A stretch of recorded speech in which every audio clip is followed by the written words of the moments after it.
Maselela pamoja na waombolezaji wengine wote, poleni sana.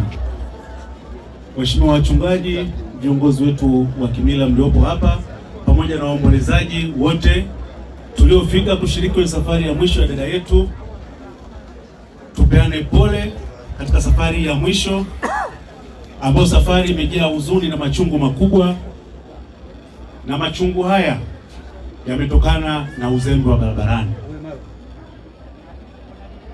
Kuna mjumbe mmoja amezungumza hapa, anaomba barabara ya mtaa wetu iwekewe matuta, na mimi kwa niaba ya mbunge wa Mbeya mjini nimelipokea hili na nitalifikisha kwa viongozi wa TARURA ili haraka sana liweze kwenda kufanyiwa kazi, ili tuepushe changamoto ya vifo vinavyotokana na uzembe wa barabarani. Lakini nitumie nafasi hii nitoe wito kwa watumiaji wote wa barabara, hasa watumiaji wa vyombo vya moto, wawe makini kwa watumiaji wengine, hasa watembea kwa miguu, kwa sababu uzembe wao ndio unaogharimu maisha ya sisi binadamu. Nitumie nafasi hii kutoa pole tena kwa waombolezaji wengine wote, nami kwa niaba yangu na wananchi wa Chunya mtamshika mkono kaka yangu Ndele Maselela, lakini kwa niaba ya wabunge wote wa mkoa wa Mbeya ambao kutokana na changamoto mbalimbali na dharura mbalimbali, wengine wamesafiri, wameshindwa kufika hapa, nao kwa umoja wetu tutampa mkono kwa kumtumia kiasi cha shilingi milioni 1. Poleni sana. Asante sana Mheshimiwa Mbunge Jimbo la Chunya Masache Kasaka kwa salamu zako na kufika kwenye msiba huu. Baada ya hapo, naomba nimwalike mwenyekiti wa Chama cha Mapinduzi wilaya ya Chunya. Karibu sana.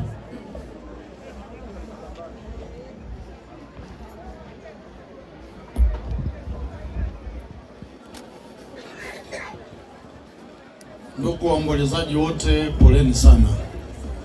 Tuliosimama mbele yenu ni uongozi wa Chama cha Mapinduzi kutoka wilaya ya Chunya. Tumekuja kuungana nanyi waombolezaji wa hapa kwa msiba mkubwa uliomkuta ndugu yetu mpendwa wetu Mheshimiwa Maselela. Kwa niaba ya wanachama wa Chunya na wananchi wa Chunya wote wanatoa pole kwako Mheshimiwa Maselela. Wewe ni sehemu ya wanachunya, nao ndio wametutuma hapa. Mimi nazungumza ni mwenyekiti wa Chama cha Mapinduzi wilaya ya Chunya, naitwa Noel Zingali Chiwanga. Nimeambatana na baadhi ya wajumbe wa kamati ya siasa ya wilaya hii ya Chunya. Sote tumekuja kuungana nanyi na tunasema poleni sana, na tuna ubani wetu ambao tutapenda tumkabidhi mfiwa ndugu Maselela. Asanteni sana.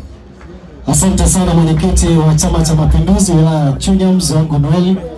Tufikishe salamu.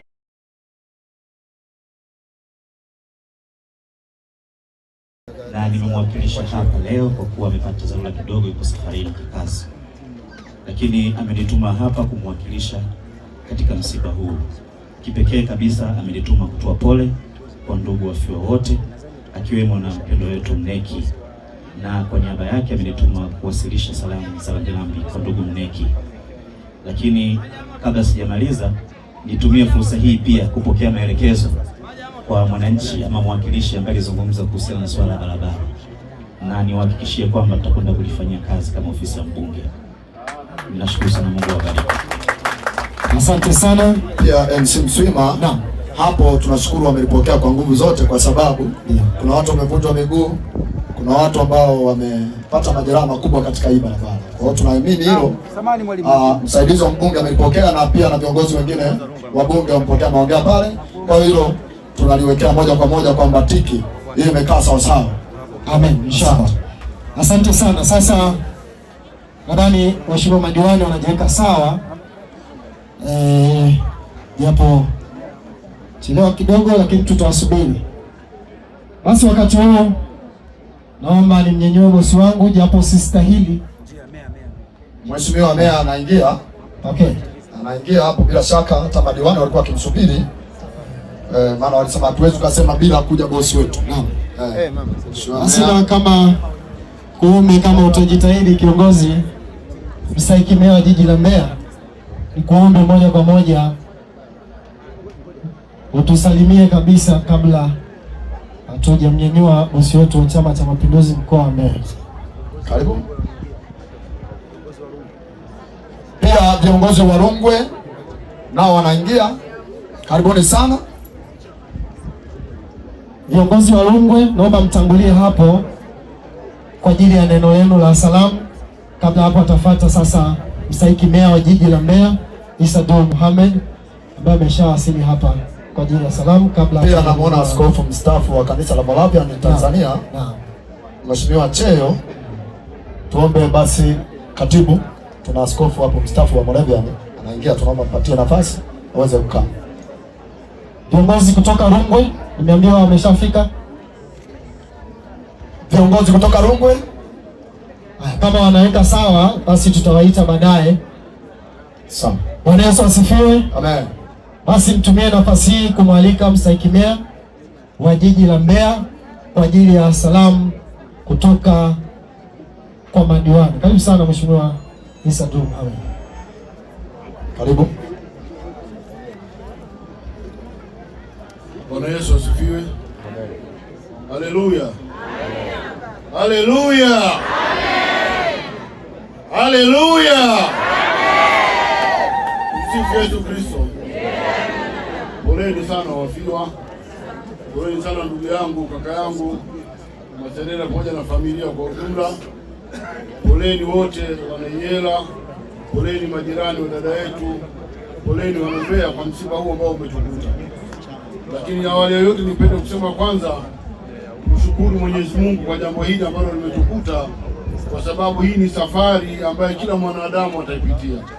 Sisi umati wote ambao tuko hapa, safari hii kila mmoja wetu inangojea na ina saa maalum na siku maalum kwa kila mmoja wetu. Lakini neema kubwa ni pale unapoona kwamba unaondoka, lakini unapata watu wanaokusindikiza, unapata watu wanaotoa machozi kwa ajili yako. Hiyo ni neema kubwa ambayo Mwenyezi Mungu anakuwa amekupa.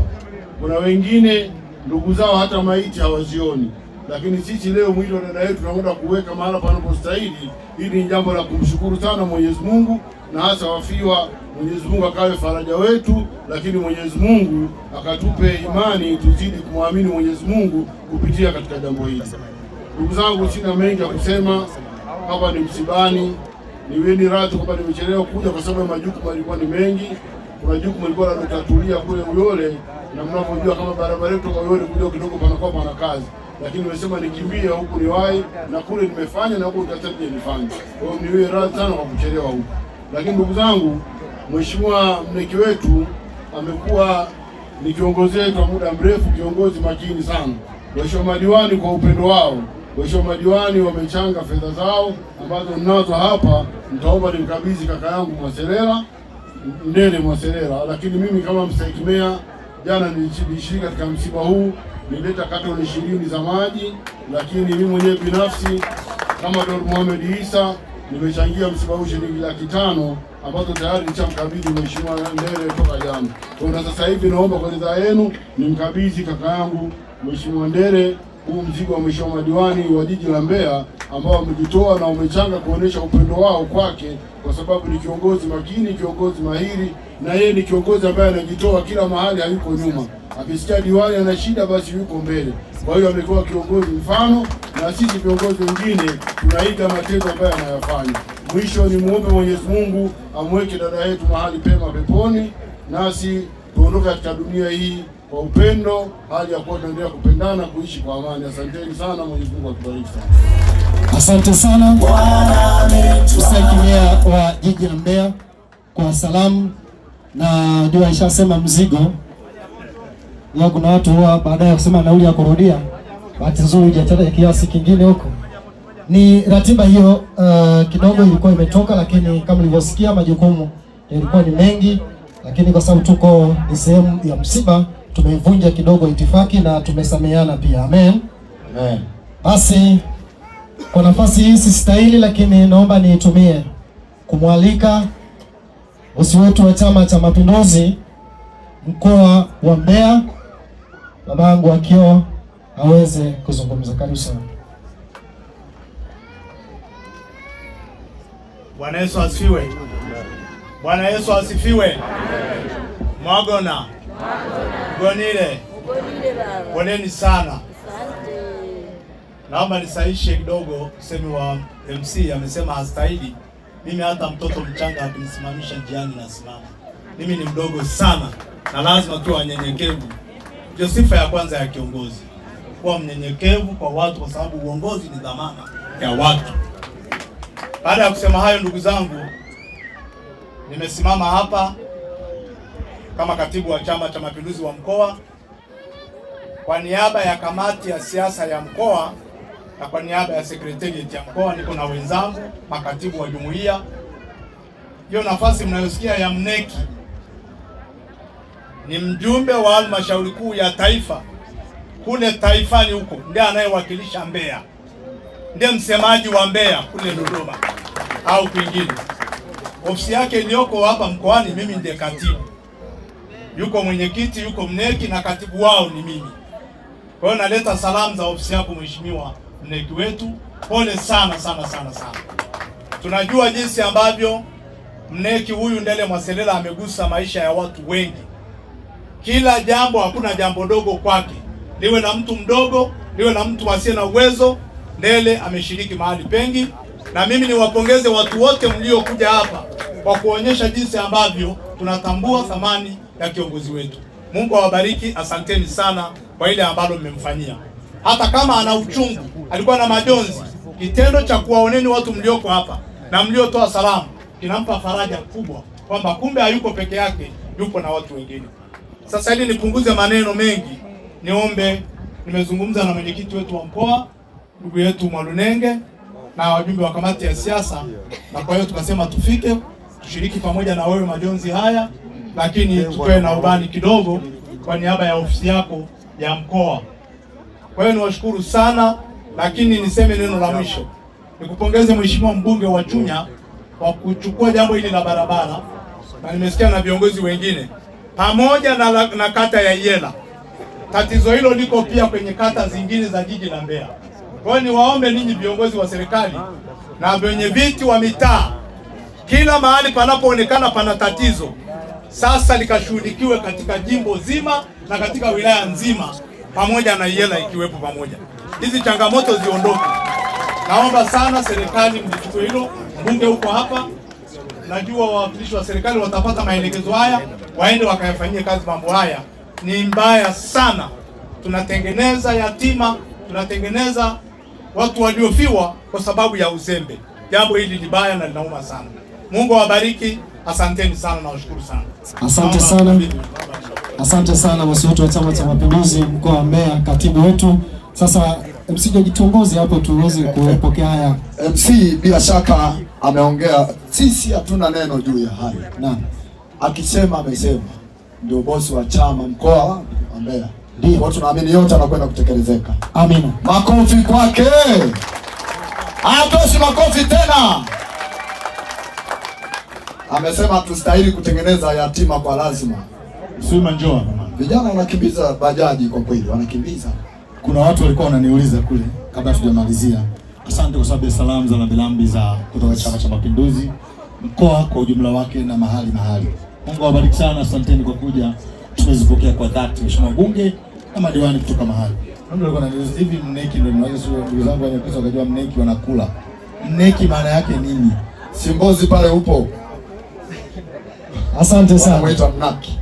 Ndugu zangu, mneki ni kifupi, lakini huyo ni mjumbe wa halmashauri kuu ya CCM taifa.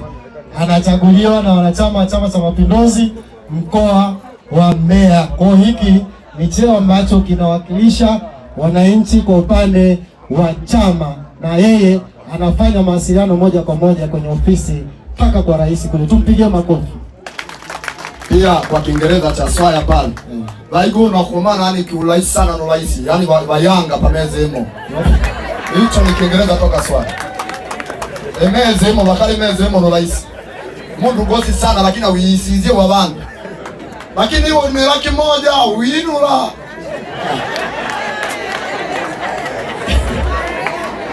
Ukiona Jamani, Bwana Yesu asifiwe. Mwagona wasafa wenzangu. Mmeelewa sana eh? Kiingereza toka swali. Ukiona mpaka Chief Mashinga amecheka maana ameelewa. Unavuka mto mmoja, reli moja na mto mwingine wa pili pale. Basi unakuwa umefika swali. Kuna watu walikuwa wamebaki jamani, salamu za rambirambi. Mheshimiwa Jairus Dele Mneki. Kuna watu wengi. Natamani nisiwaruhusu lakini Chief Mashinga yupo, tutasaidiana hapo, tutafanya maombi isinyeshe ili tukamalize jambo letu. Ikakae kama Mungu alivyotaka. Sasa hatuwezi kuambia watu warudi, wana mapenzi ya dhati na familia hii. Waandishi wa habari mpo hapa? Tupo. Tafadhali naomba sogeni kwa ile rambirambi. Alafu kikundi cha bodaboda kutoka Malamba, Famti kutoka Malamba, kuna wafanya biashara wanaotokea Mangonela, alafu kuna wafanya biashara pia wanaotokea Mkwenzulu, kuna TG Malamba, alafu kuna wamama Malamba na magorofani wafanya biashara. Lakini twende kwanza kwa waandishi wa habari. Tuombe mwenyekiti wanaoongezeka andika hapo, alafu tutampasia MC Mwimbe pale, yeye atafanya mambo sawa. Waandishi wa habari chap naomba sogeni. Wale wote ndio tajwa wasogea karibu ili ndio wape twende sawa. Tuseme wakae eneo ulilokaa. Hiyo TV live inachukua moja kwa moja. Wapendwa, Bwana Yesu asifiwe. Poleni sana kwa msiba. Sisi ni waandishi wa habari wa mkoa wa Mbeya. Tumekuja hapa kwa ajili ya kumwona ndugu yetu, rafiki yetu Ndele Jairus Mwaselela. Huyu amekuwa ni rafiki yetu katika mambo mengi. Waandishi wa habari ni miongoni mwa makundi ambayo yananufaika na shughuli zake. Kupitia shule zake za Paradise Mission na Patrick Mission amekuwa akitusaidia mambo mengi. Kwa hiyo sisi kama waandishi wa habari tumeungana kwa pamoja kwa ajili ya kuja kumuona, lakini utaratibu wetu ni kwamba tuna rambirambi yetu, lakini utaratibu wetu ni kwamba baada ya msiba sisi tunaenda nyumbani kwake, tunamuona akiwa na familia yake. Tunashukuru sana. Asante. Kikundi cha bodaboda Malamba. Bodaboda Malamba, bodaboda Malamba. Unajua najisikia vibaya ukiwa unaandika alafu unaenda kukaa mbali. Naomba wote mliosomwa na MC Mwimbe sogeni hapa karibu ili twende na utaratibu. Bodaboda Malamba hao hapo. Nyuma yao wasogee Famti Malamba nao wanasogea. Bwana Yesu asifiwe. Amen. Wafiwa poleni sana. Poleni sana. Mungu awashike mkono. Kwa niaba ya kikundi cha bodaboda Malamba tumekuja kumwona mwana kikundi mwenzetu bodaboda Malamba Amani John. Tumekuja kumwona. Asante Famti Malamba. Hapo njia dadi nimeona mmekaeje hapo. Ruhusu watu njia hiyo. Watu wa itifaki hapo. Ruhusu watu njia. Karibu. Wafiwa na makutano yote kwa ujumla, poleni kwa msiba. Sisi ni Famti, kanisa la Famti toka Bonde la Uzima Malamba. Nina basha mbili. Basha moja ni tunamuona Neema Joni, basha ya pili Baraka Mwang'ombe. Asante sana. Wafanya biashara wanaotokea Mangonela. Bwana Yesu asifiwe. Poleni sana wafiwa. Mimi kama mwakilishi wa soko la Mangonela, Mama Baraka alikuwa ni mtu ambaye anajumua sokoni ambako mimi nafanya kazi. Kwa alikuwa familia, alikuwa rafiki, alikuwa mama. Kwa mimi kwa niaba ya wauzaji wote wafanya biashara tunakuja kumuona Baraka. Pia tuna kapu letu pale liko mlangoni. Tuna kawaida kwamba msiba ukitokea tunakusanya vitu, mboga, nyanya, viazi, unaweza mkalichukua pale wapishi tukasapotiana kwa namna hiyo. Mungu awape faraja sana. Wafanya biashara wanaotokea Mkwenzulu. Wafanya biashara wanaotokea Mkwenzulu. Bwana Yesu asifiwe. Poleni ndugu zangu. Huyu dada Mama Baraka alikuwa akitoka Mangonela kujumua, lazima pitie pale Mkwenzulu kusalimia. Kwa hiyo tumeona si vema ndugu yetu mpendwa wetu tumsindikize na sisi wenzie ambaye alikuwa anakuja kutusalimia. Asanteni. Asante sana. TG Malamba. TG Malamba. MC Gideon George mpe maiki wa TG Malamba. TG Malamba.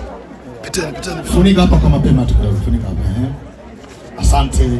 Mungu awabariki sana. Asante. Twende. Bwana Yesu asifiwe. Poleni sana mama zangu, baba zangu, pia na watoto poleni sana. Sisi ni TG kutoka Malamba pale.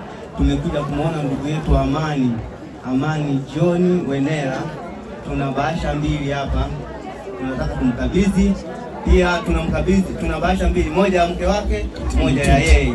Tunaomba waje wapokee. Pia tuna mahindi na yenyewe waje wapokee. Asante TAG kutoka Malamba. Mungu awabariki sana. Wamama wanaotokea Malamba. Amina. Bwana Yesu asifiwe. Poleni ndugu zangu, poleni sana. Sisi ni wamama TAG Malamba Moria, tumekuja kumuona Masa Amani, tunaomba tumkabidhi.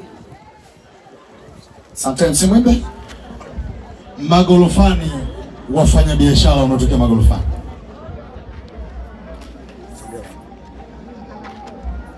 Tumsifu Yesu Kristo. Bwana asifiwe. Alaikum salaam. Sisi ni wafanyabiashara kutoka magorofani. Tumekuja kumuona ndugu yetu Joyce, mfanyabiashara mwenzetu. Asanteni. Asante. Wafanyabiashara. Mheshimiwa Jairus Ndele Mwaselela, hata wajane wanajua uliwahi kuweka mkono wako katika kuwasaidia mawazo, hela, wajane wako hapa. Yes, you are right. Kwa niaba ya wajane mkoa wa Mbeya, tunawakilisha wenzetu ili tumuone kiongozi. Yes. Tunataka na hivyo na ujane wako uonekane kwenye TV. Okay. Pale kwenye TV pale. Okay. Ngoja kwanza mama. Hivi nyinyi ni wajane au bado mnatafuta wachumba? Maana sasa No. Ukieni TV pale. Okay, thank you very much. Kwa niaba ya viongozi wajane mkoa, hapo umemwacha mzee Mwashingajaeli hapo. Tumetumwa tumuone kiongozi wetu Mneki Mwaselela because huyu baba ndiye anayetulea, ndio mlezi wetu mkoa wa Mbeya. Tumeona si vema tushiriki, tumfariji, na Mungu awe namba moja na sisi tuwe namba mbili. Mungu akufariji baba, tuko pamoja. Okay, thank you. Asante sana. MC Wimbo, wewe unakusemaje? MC Wimbo, mimi nishakwambia. Yaani hivyo usimama hapa, upako kutoka Swaya unawachukia watu. Okay. Pale amesema you are right. Hapo amesema thank you very much. Ni wasapa kutoka Isenyewe. Wote wa Isenyewe. God bless you. I'm happy to see you. You're welcome. Na kwa sababu mambo yameenda vizuri wajane, Mungu awabariki sana. Na hata kama mnataka kibali kwa mpate tu waume wengine, baba Askofu Cheo yuko hapa, tutafanya maombi tu. Sawa, hapo ni waso. Atawaombea baba Askofu Cheo, atawaombea. MC Wimbo. Sawa vizuri sasa. Mwingine Justin. Nikuombe njoo uniambie nini serikali ya mtaa inasema. Salamu za bidhaa zilizopewa mezani zimekwisha. Tafadhali niombe tukombe muda wangu, nikuombe mwenyekiti wa Justin. Nini serikali yako ya Halembo ile hapa inasema ya Ilembo? Karibu. Chukua maiki hapo mwenyekiti, kwa heshima yako, wewe ndio umefika kwenye mtaa sasa.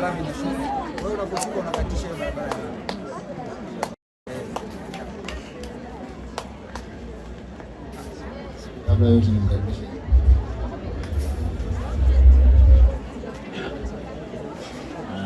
Namshukuru Mungu sana kupata nafasi kabla ya kiongozi wetu wa serikali huku kwetu Ilembo. Mimi kwa kweli nimekuja tu kifamilia, familia yangu na familia ya Mheshimiwa Mneki hapa tuko karibu sana, si labda hajui, labda ni nyuma zaidi, hata kwa mwenye ukoo mwenyewe Chief Andrea Makanika kule nyuma kabisa. Maana sisi ndio wageni wa mwanzo kuhamia maeneo haya huku. Kwa mimi ni mwenyeji hapa, niko nyumbani. Basi nimekuja kifamilia tu, sina neno lolote zaidi. Ndugu zangu, tujue tu ya kwamba tuko duniani kwa muda, alafu siku moja tutaondoka. Kwa hiyo dada yetu huyu alikuwa anashughulika sana. Basi tushughulike. Yaani kama na jambo la kufanya, lifanye sasa. Usingoje kesho. Maendeleo hutaletewa na mtu yeyote, ni wewe mwenyewe kushughulika, na Mungu atabariki shughuli zako. Yaani kama huna sahani ya kupokelea baraka za Mungu, atashusha tu kutoka mbinguni mahindi au nini na nini. Pakuwe na sahani, yani shughuli ya kushughulikia. Alafu pale kwenye shughuli yako Mungu ataweka mkono wake. Asante sana, sina la kusema zaidi. Nashukuru sana kiongozi wetu wa serikali kwa kunipa nafasi. Barikiwe sana Askofu mstaafu kutoka kanisa la Moravian Alenikisa Cheo, Mungu akubariki sana. Sio mwenyekiti. Bwana Yesu asifiwe. Asalamu alaykum. Nawashukuru wananchi wote mliokuja kwa mdogo wangu Ndere Mwaselela, mheshimiwa wangu, viongozi wangu wote mliofika hapa. Itifaki imezingatiwa. Wachungaji, wananchi wote mmekuja hapa. Mmekuja hapa kwa ajili ya huu msiba. Huu msiba mheshimiwa Ndere Mwaselela amefiwa, lakini na sisi kama mtaa tumefiwa. Ndiyo tuliokuwa tunaishi naye hapa, tunacheka naye, tunaonana naye kila siku. Tumefiwa. Inatuumiza sana sana. Sasa nitakimbizana na muda kutokana na muda tulionao ni mchache. Na matangazo machache ya kiserikali. Shule zimefunguliwa na tumetangaza sana sana. Kuna watu walisherekea sikukuu alafu wameacha kusema kuwanunulia watoto. Hatutakubaliana na hilo swali. Kama mwenyekiti wa serikali ya mtaa sitakubaliana. Kuna watu utakuta sasa shule imefunguliwa, mtoto anaenda na viraka. Umekula sikukuu hela. Haiwezekani. Na sihitaji kwenye mtaa wetu wa Irembo nione mtoto anazurura mtaani. Sikubaliani na hilo swali. Tumekubaliana na nimetangaza tena kipindi kifupi. Tumesema eneo letu la mtaa wetu wa Irembo, mambo ya kulima, tunaumizwa na wanayetukataza hawaishi hapa. Wanatuambia sisi ili tuache mahindi. Niwaombe wana Irembo, kama unaona vipi, kabla hajawa marefu, hebu yatoe, badilisha mazao mengine. Waliotuambia hawaishi huko wanatusaidia sisi, kwa sababu mahindi haya ndio yanayokuumiza wewe eneo lile. Sio kusema hivi serikali haihitaji kilimo, inahitaji, lakini eneo husika, maeneo yapo. Sasa nizungumze lingine hilo, ninaomba na waheshimiwa machifu tutasaidiana. Limekuja kwenye kata yetu ya Iyela, tuwaombe nao machifu. Kuna vibaka wanaanzia 8 mpaka 15, tena wanaingia mchana, wanafanya fujo, wanafanya vitu vya tofauti. Wananchi wa Irembo, niwaombe kwa umoja wetu, mkiona kuna dalili hizi, kituo cha polisi ni mbali. Huwezi kuniumizia wananchi wangu kwenye mtaa wangu kwa kutaka wewe maslahi yako. Unachukua simu, unafanya vitu vya tofauti, havizungumziki. Hata hapa sinaona hata kuzungumza haiwezekani. Sitakubaliana. Wewe ukiona hilo, unaona una tofauti, watu wameongozana 15, 10 na ngapi, watu wako tofauti, nijulisheni. Mimi mwenyekiti sitakubaliana. Ukweli viongozi nafikiri hawatafika salama kule, miguu itakuwa imevunjika. Niliona wasiwasi mwenyekiti, umesema kituo cha polisi mbali, kwamba utaongoza sala ya toba hapo katikati au Wananchi wa Irembo, tuelezane ukweli. Tunawapangisha watu, tusipende sana hela, alafu watu hao mnaowapangisha wengine sio rafiki, wanatuumiza si wenyewe. Sisi tunapenda wapangaji, lakini ufuate taratibu za eneo husika. Shiriki kila shughuli, watu wakutambue kwenye eneo la sisi wananchi. Lazima tushiriki ile tarehe 30, na nyinyi na wapangaji mfike eneo lile husika, waone, tuwatambue, kusema hivi na nyie ni watu mliotokea sehemu mbalimbali. Kuna mtu anakuja ofisini kwangu, nasema wewe unatokea balozi wala natokea ubalozi wa Irembo. Wewe vipi wewe? Wa Irembo, Irembo ni mtaa. Kwa hiyo naombeni watu mjue hilo swala hilo. Na wananchi wananyewe wapangishaji lazima mjue serikali ipo. Sasa saizi tena kuna swala, na nashukuru Suma JKT wanajitahidi kupita siku ya Jumanne ambayo ni siku ambayo tunatoa sisi taka. Lakini watu wanafanya ugovi na wale watoza taka. Tueni hela. Yaani wewe unashinda ni shilingi 2000 mwezi mzima. Hata ukiweka shilingi 70 kila siku inawezekana. Lakini watu mpaka ugovi na wale wataka. Naombeni hilo nalo tulifanyie kazi.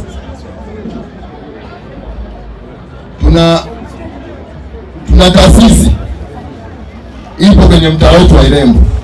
Naombeni ambaye atazungukia kwenye eneo la makazi yetu kwa ajili ya kusaidia watoto wenye uhitaji maalum. Naomba simama kidogo, punge mkono ili mtakapomuona atatoka, yani kuna msaada. Simama mchungaji.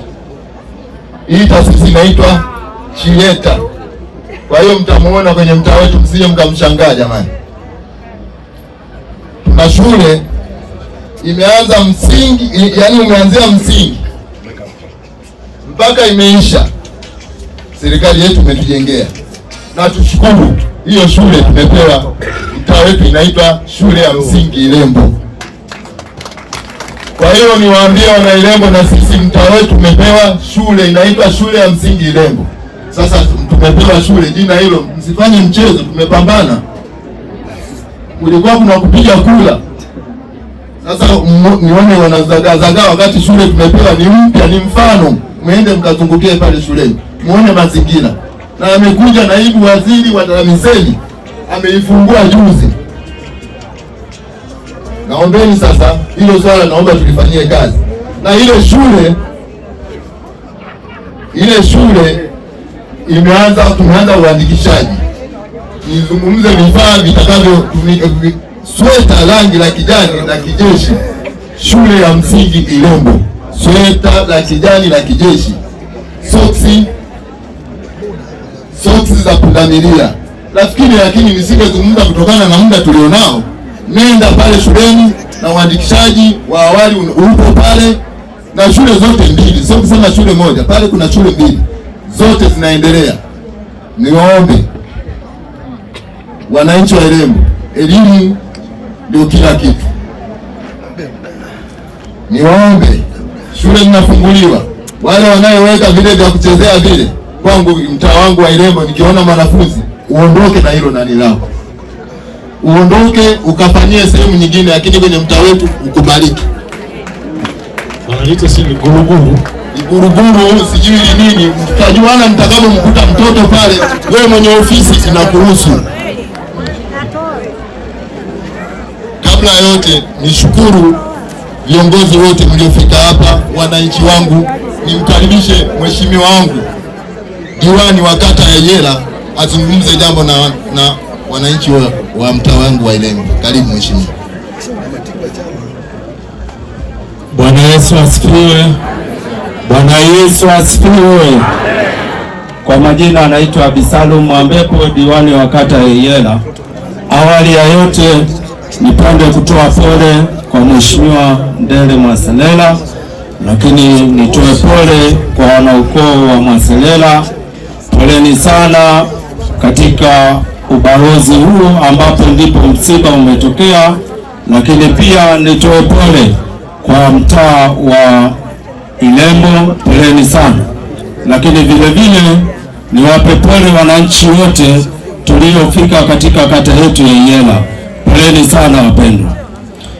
Ndugu wananchi na ndugu waombolezaji, naomba nizungumze machache tu kabla ya kwenda mbali. Kwanza niseme jana amefika hapa mkuu wetu wa mkoa Mheshimiwa Malisa, alitoa salamu zake za rambirambi kwa Mheshimiwa Mwaselela. Kwa hiyo tulitambue hilo, tunaomba tumpigie makofi mkuu wetu wa mkoa.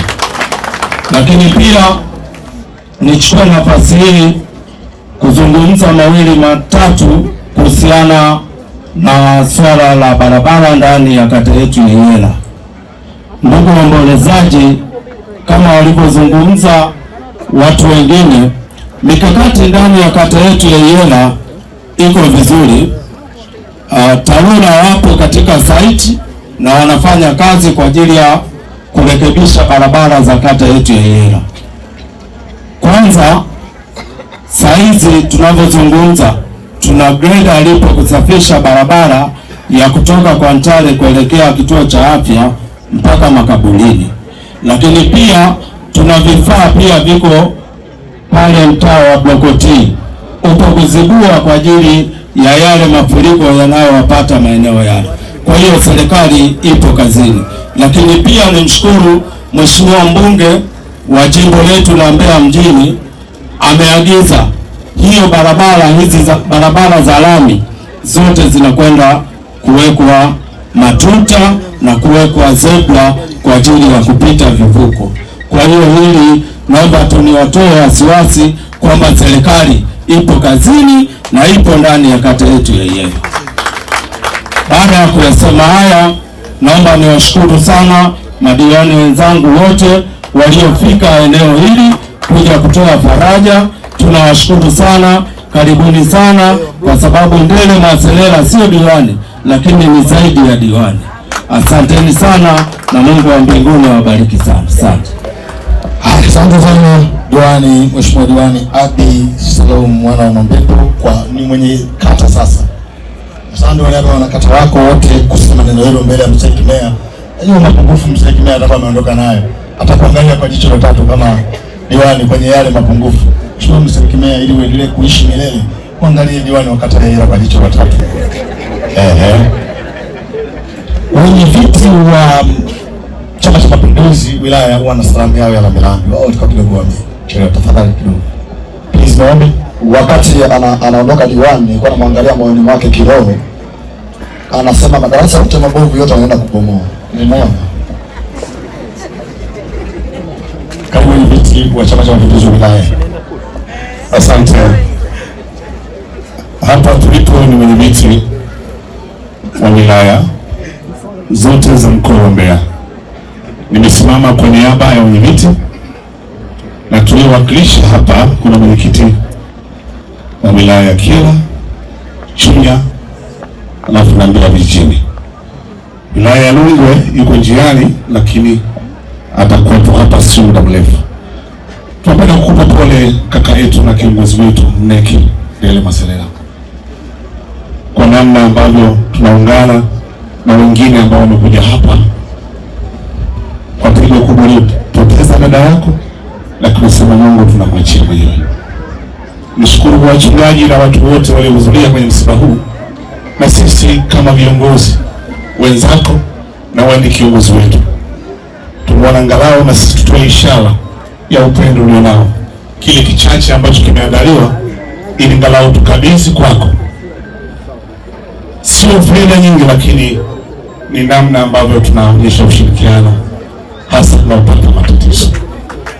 Mara nyingi maradhi yana dawa, lakini kifo hakina dawa. Naomba tu tumuombe Mungu atusaidie na kutuepusha kwenye mambo ambayo ya hatarishi, na sana tukimbilie kwa Yesu, yeye ndiye uzima wa milele.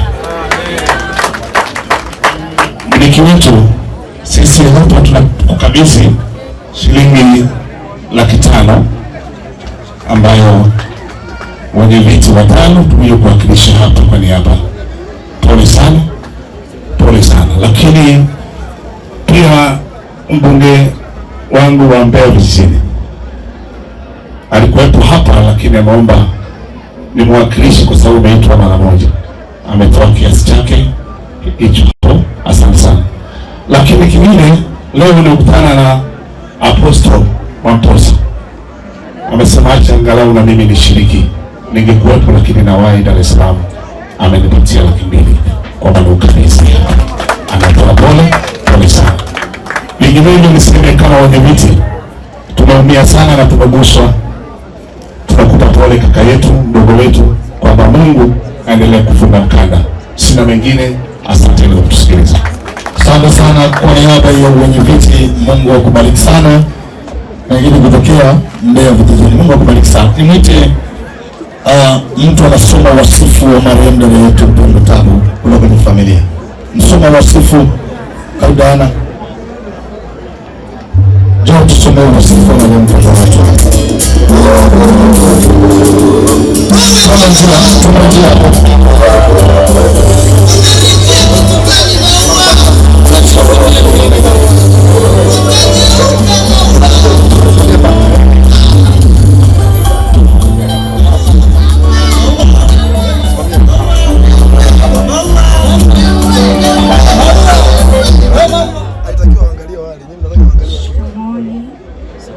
Bwana Yesu asifiwe. Mimi naitwa Diana, ni mdogo wake wa mwisho wa marehemu. Mimi nafungua tu. Dada yangu alizaliwa tarehe 12 mwezi wa 5 mwaka 1973, kata ya Iyela. Elimu yake aliishia shule ya msingi.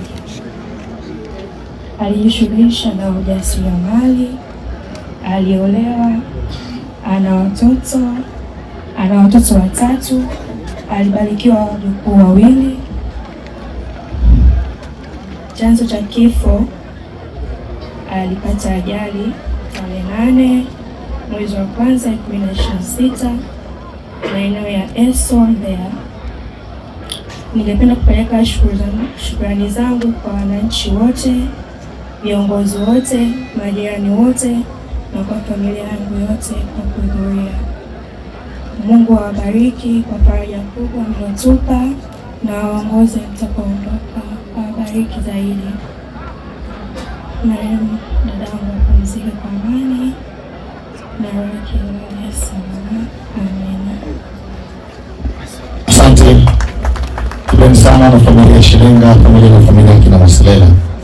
Lakini maneno ya kusema mimi nakosa sana, naweza nisiseme vizuri. Nikuite ndugu yangu, kwa niaba ya familia ya Maselela, najua umefua neki, lakini hamna namna nyingine. Mzigo unakuhusu, na kwa sababu watumishi wa Mungu watu wanaendelea kuomba, Mungu anakufanyia wepesi katika hii. Uje utuambie neno la shukrani kutoka kwenye sakafu ya moyo wako. Tunajua mwezi, lakini Mungu anawezesha yote. Karibu Neki, tupate neno la shukrani kutoka kwako. Bwana Yesu asifiwe.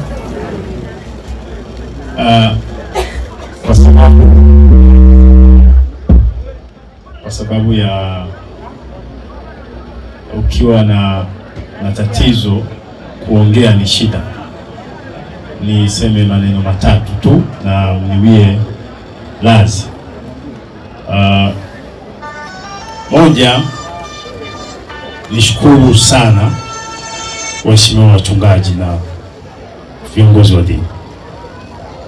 Lakini pili, nishukuru chama changu, Chama cha Mapinduzi, kwa namna ambavyo mmeshiriki kwenye msiba huu.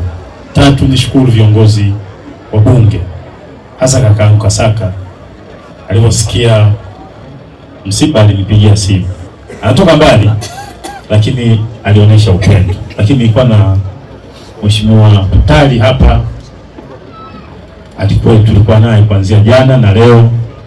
Lakini kipekee nishukuru serikali ya mkoa wa Mbeya. Ukimwona mkuu wa mkoa, maana yake salamu zile zimewakilishwa, yeye ndio mwakilishi wa rais kwenye serikali. Kwa automatically tushukuru Mheshimiwa Rais kwa kutuletea mkuu wa mkoa mzuri ambaye anakimbilia shida zetu. Mpigie makofi mengi sana. Ndio utaratibu duniani. Kiwepo kama anavyokuwepo askofu, kanisa lipo. Maana yake rais hawezi kukaa kila sehemu. Kwa upendo wa mkuu wa mkoa, maana yake ndio upendo wa bosi wake Mheshimiwa Rais. Na mimi niseme nishukuru vikundi, wazee wangu wa mila. Nishukuru vikundi mbalimbali. Kuvitaja nilikuwa na bahasha pale na kuvitaja ni ngumu, wengine na waruka. Niseme maneno tu kwamba wote ninatambua umuhimu wenu, na nilimwambia Diana asome wakati anasimama hapa au anaona watu. Nilifanya makusudi kwamba kasome wasifu ili akisimama hapa aone umuhimu wa watu. Huwa nikikaa nao Dar es Salaam nawaambia huku sio kwenu, kwenu ni Mbeya. Kwa jitahidini, mkisikia jambo lolote Mbeya, jitahidini kuwasiliana na watu wa Mbeya, kwa sababu wa Dar es Salaam hapa hawapo. Hapa waliopo ni watu wa Mbeya. Kwa hiyo amepata picha na tunamfundisha kwa vitendo. Na hoja yangu ni hiyo kwamba mimi nawashukuru wa nyumbani wote, kwa sababu nyumbani ndio sehemu pekee ya kukimbilia. Niwashukuru, kuna watu wamesafiri usiku kucha. Nilikuwa namtania katibu hapa kwamba kuna mmoja ametoka Lindi hapa, mwingine ametoka Dodoma, mwingine ametoka Dar es Salaam. Wamekuja kutufariji. kwa Mungu ni deni, lakini tutamuomba Mungu atupe faraja na tuendelee kutuunganisha katika upendo. Nishukuru kwa salamu zile zote za mtu mmoja mmoja, vikundi. Ilikuwa ni ngumu kupokea kifo, lakini ilikuwa ngumu kweli. Siku mbili hapa niliuma kidogo.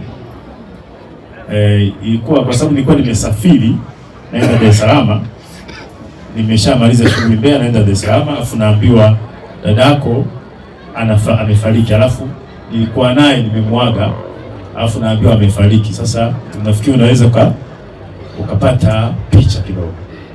Na dada yetu huyu tulimwachia hapa, sisi hatuishi hapa, yeye ndo anaishi hapa. Tulimwachia mji huu kwa sababu yeye ndo first born wetu. Mmesikia aliolewa, ni kweli aliolewa, lakini mama yetu alitoa maagizo kwamba huyu mtoto wa kwanza ndio atakaye baki na nyinyi mpaka mwisho. Kwa hiyo hata akiolewa mhakikishe anarudi nyumbani, na mimi nilitekeleza ile kwa sababu aliniagiza mimi mwenyewe. Kwa hiyo nikampa eneo kwamba kaa hapa mpaka pale Mungu atakapokuchukua, na Mungu amemchukua. Kwa hiyo nimwombee pumziko la milele, lakini niendelee kuomba kwa shukuru na kuomba radhi pale ambapo hatukufanya vizuri kama kina Mwaselela. Mtuwie radhi, tumebanana kulingana na muda tuliopewa. Muda ulikuwa mchache, maandalizi yalikuwa mengi. Mungu awabariki mliosafiri, wenye viti wangu wa wilaya, nimeona hapo mmesafiri usiku kucha. Madiwani kwa pekee wa jiji si wako hapa wakiongoza mstahiki meya. Huyu shemeji yangu, lakini ana upendo mkubwa sana. Alikuja jana, amesafiri, ametoka nje ya nchi, amekuja moja kwa moja kuniona. Tunaye meya mzuri sana. Naamini Mungu atakubariki sana. Nipekee sana kwa madiwani wa jiji, waambie Mungu aendelee kuwapenda na naamini mtafanikiwa. Upendo wa wananchi hawa jiji la Mbeya ndio hapa kwenye msiba. Mungu akubariki sana. Asante sana. Niliona nimsimamishe kwa sababu ndio tuko kwenye mji wake. Meya ndio controller wa wilaya hii. Si ndivyo jamani? Kwa hiyo madiwani, kwa niaba yenu meya ameshapokea salamu. Wachungaji nimewatambua, lakini nitakusahau watu muhimu sana.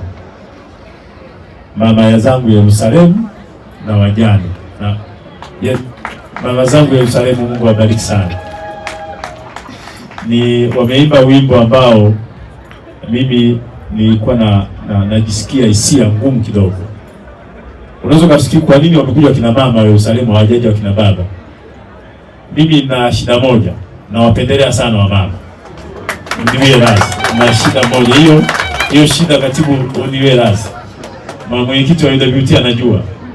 Watoto 700 ambao tumesomesha, 500 ni wanawake, 200 ndio wa kiume.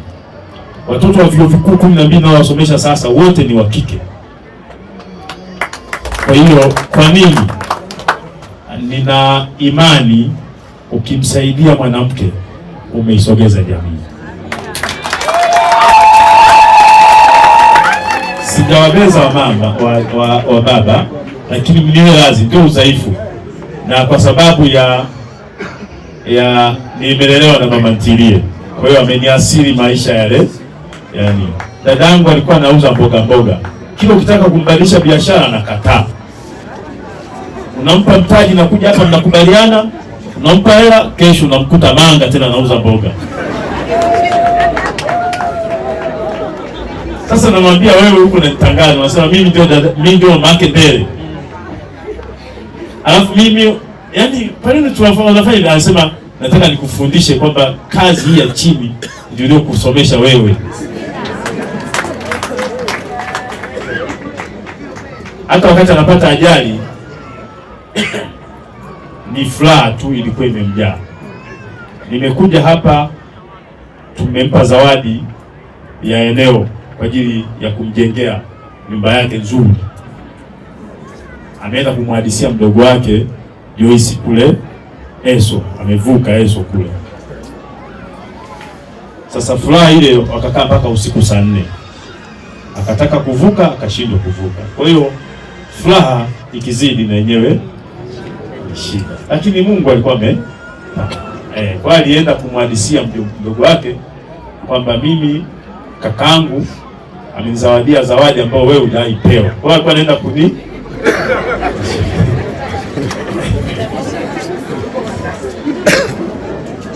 Mungu aendelee kuwapa maisha marefu wote, na naombea maisha marefu. Sina neno la shukrani zaidi la kusema asanteni. Mwenyekiti wa mtaa nakushukuru sana. Asante sana. Wakina mama wajane, mimi ndio mlezi wao. Asante sana wamama wajane, nimewaona. Mungu awabariki sana. Usema kwa nini mlezi wa mama wajane? Nimeshasema weakness yangu, udhaifu wangu, kwamba popote penye shida ya mama navutwa. Mungu awabariki sana. Asanteni kwa kuja kunifariji na kutufariji watoto wa Mwaselela na Washalenga. Asanteni sana. MC na maneno mengi, sema karibu. Asante. Pole sana mwenyekiti, mjumbe wa halmashauri, pole sana. Hata hivyo najaribu kuona umejitahidi sana kusema, kwa sababu ya ndio umefiwa sasa. Una namna, angesema nani vizuri. Hata kidogo wa kukusaidia kusema, basi ruhusu wachungaji wafanye maombi na nini. Chief Mashingo, kwa niaba ya machifu wengine, wachungaji watasema mwisho. Njoo nikupe kazi mbili. Cha kwanza utasema neno kwa niaba ya machifu kwa kijana wako. Ndio waanze maneno kwa niaba ya Chief Gondi.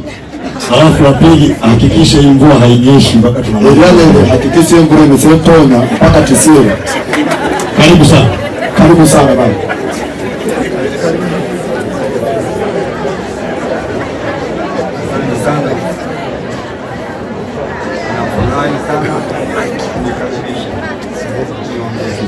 Tuongeza sauti kwenye mic ya chief. Naomba pole sana familia ya Maselela na kufia madada yake. Poleni sana. La pili, na wapongeza sana wachungaji kwa kazi wanayoifanya kutuongoza kwenda kujenga milele. Maana hakuna mjanja wala tajiri wala mtoto wala mzee. Kila mtu amepangiwa siku yake. Wanaposema wachungaji ndio mnawasikia. Wachungaji, hongereni sana kwa kazi mnayofanya. Mimi sita kusema neno moja. Wamesema nani mwenyekiti kwa? Wewe mwenyekiti unasema machifu mtusaidie wale vibaka, sisi hatugombani na vibaka. Hii kazi ya polisi. Wana wengine wamewasahau. Wamewasahau wengine, wanaisumbua watu usiku hawalali usiku.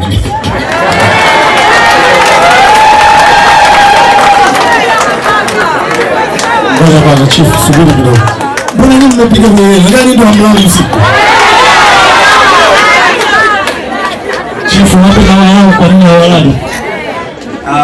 Mimi nasema mwenyekiti, hao watu unao wengi tena mtaa wako mchafu. Ndio kazi ya machifu.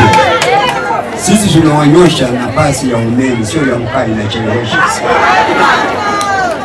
Wewe kama nataka mji wako ukae vizuri, wewe tuite sisi. Yuko chifu mwenyeji hapa. Yuko wapi? Chifu mwenyeji yuko hapa. Yule pale. Yule mwite, sisi tunakuja sio chini ya 100. Yeye hataki pajo, hataki enda wapi tunaye. Ila mji ukae vizuri. Hawa wanasumbua sana watu. Watu wanashinda kulala nyumba zao mjenga nzuri, lakini wanashinda kulala usingizi. Wanaweza kuwa watu wawili watatu mtaa huu na huu wakachafua mji wote. Na wachungaji tunawaambia kila siku nasema, wachungaji mnapokea wengi sana watu wabaya. Mnapata sana shida. Wanaharibu nyumba za ibada za Mungu. Zile zinatisha. Ni mahali patakatifu, lakini mmebeba wachawi kibao.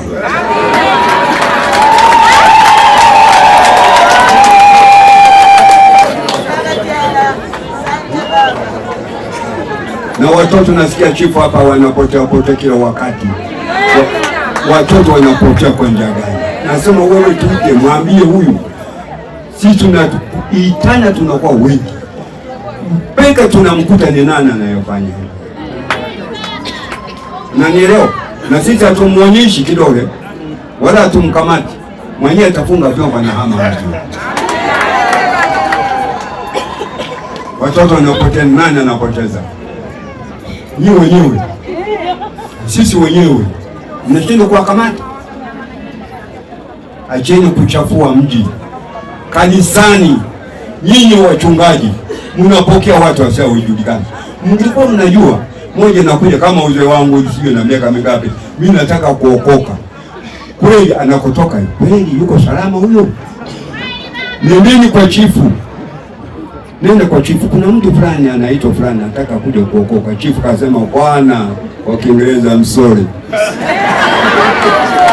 Huyu afai, msipokee hilo. Wewe unasema unajaza kanisa, kumbe unajaza uchafu. Tuambieni alikotoka, mwambieni chifu unapotoka ukachukua kibali cha kuja kuokoka. Tusaidiane. Hao watu wajanja sisi wanatukimbia. Wanakimbilia kwenu kuchafua Biblia. Na waomba tushikane pamoja. Sisi machifu kazi yetu ni kulinda amani. Tuwe salama, watu wawe salama. Alafu tena na nini machifu wakipiga mmewageuzia kwamba wachawi. Kumbe sisi tunawalinda nyinyi. Mimi sina mengi sana ya kulala salama. Kuanzia leo watu walale salama.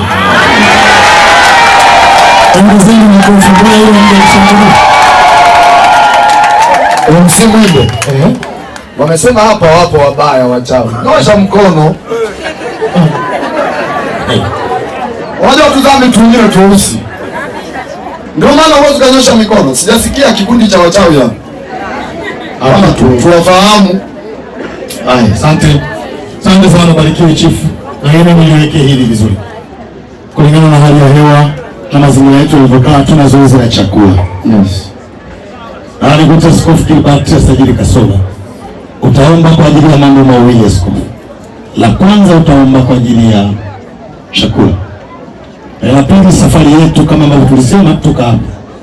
Pendo wetu Tabu atazikwa kwenye makaburi ya familia yaliyoko Ibohola ng'ambo. Kwa hiyo baada ya zoezi la chakula wote tutatangaza utaratibu hapo wa usafiri, tunaelekea kule ng'ambo. Labda niliweke hili mapema ili ratiba zote tumalize hapa.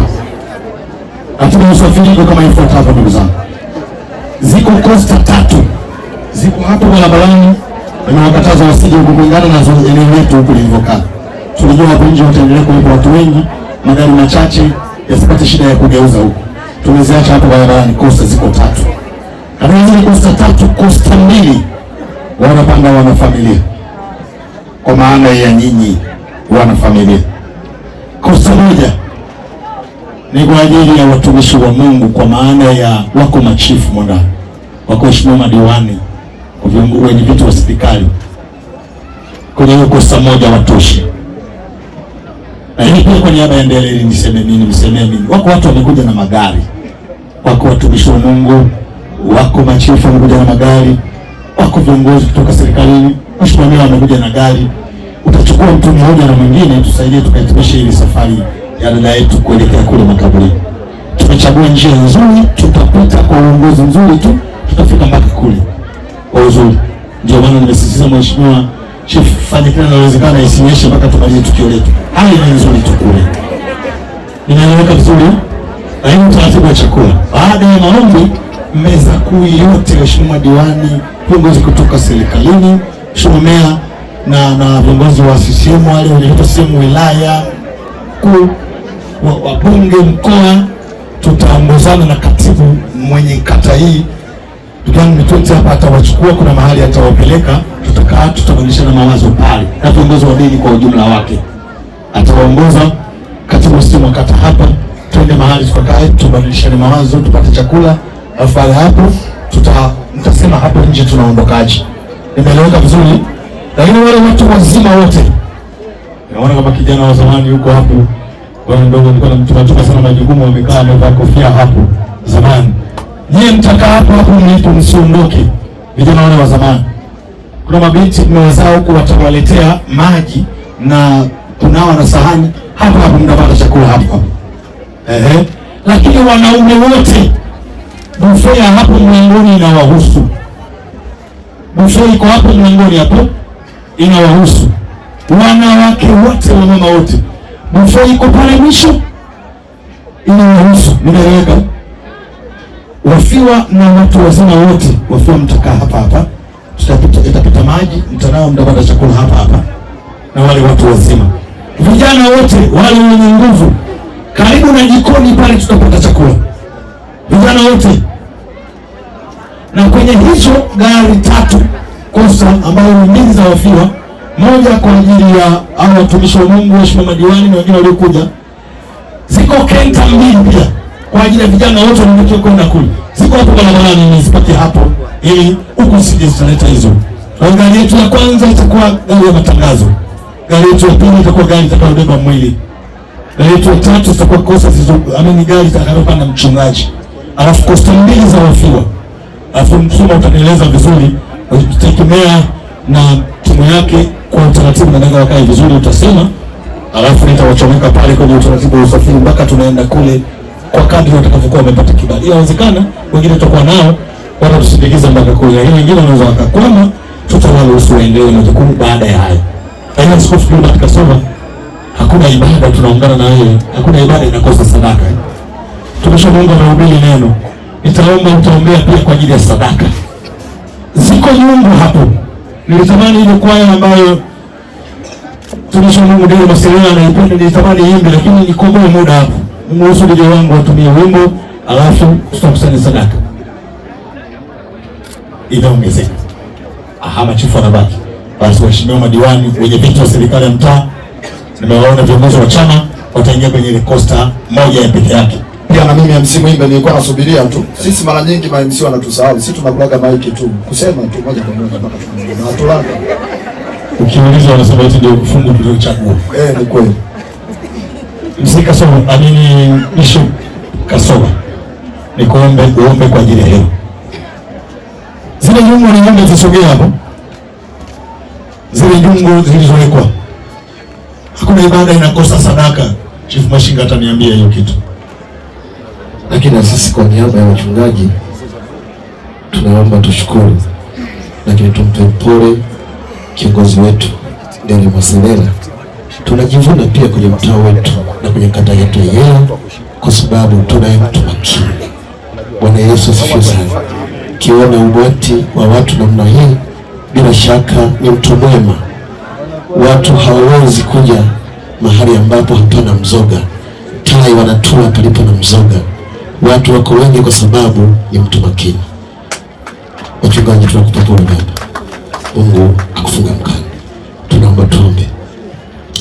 Baba Mungu, katika jina la Yesu Kristo. Umesema shukrani kwa kila jambo, ingawa mambo mengine ni magumu kushukuru. Lakini kwa sababu ni siku ambayo kila mmoja alizaliwa na ataondoka, imefika siku ya ndugu yetu ameondoka. Mungu tunaomba mpe pumziko la milele. Lakini mahali hapa Mungu kipo chakula, tunaomba kibariki, kitakase Mungu, kiponye, kifaa kwa ajili ya matumbo tukwenda kupokea. Mungu wetu na Baba yetu uliye hai, asante kwa ajili ya safari ambapo tutatoka mahali hapa tutakwenda kumpumzisha mahali pa milele ndugu yetu.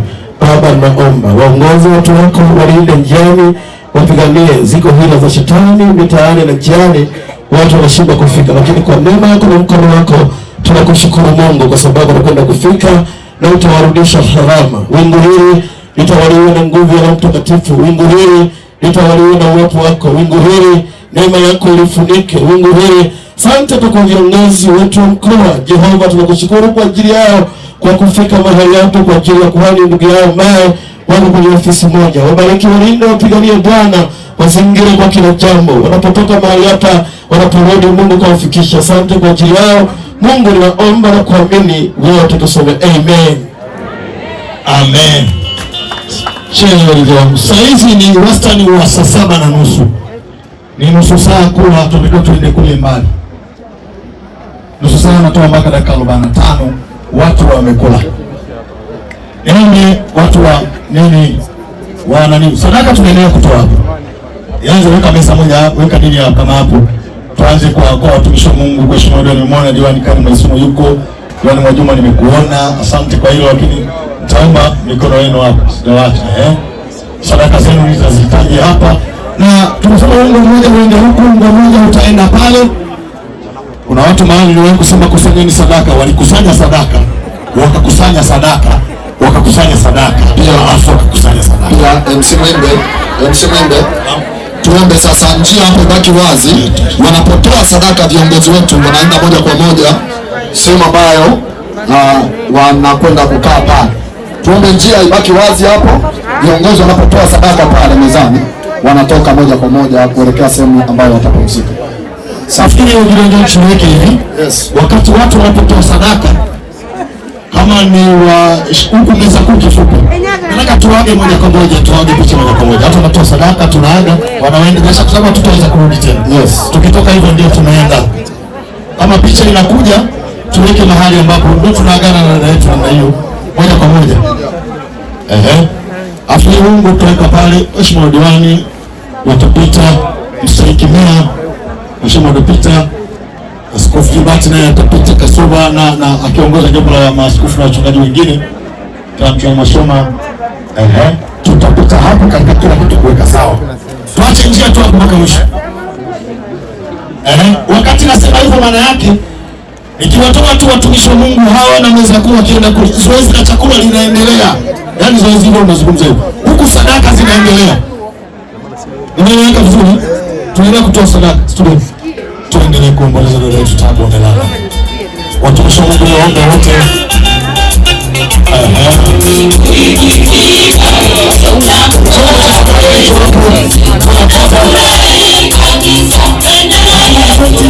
Hakikisha unaongoza hapo. Picha ni vitu na agano nao.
Anabariki mikono inayotoa.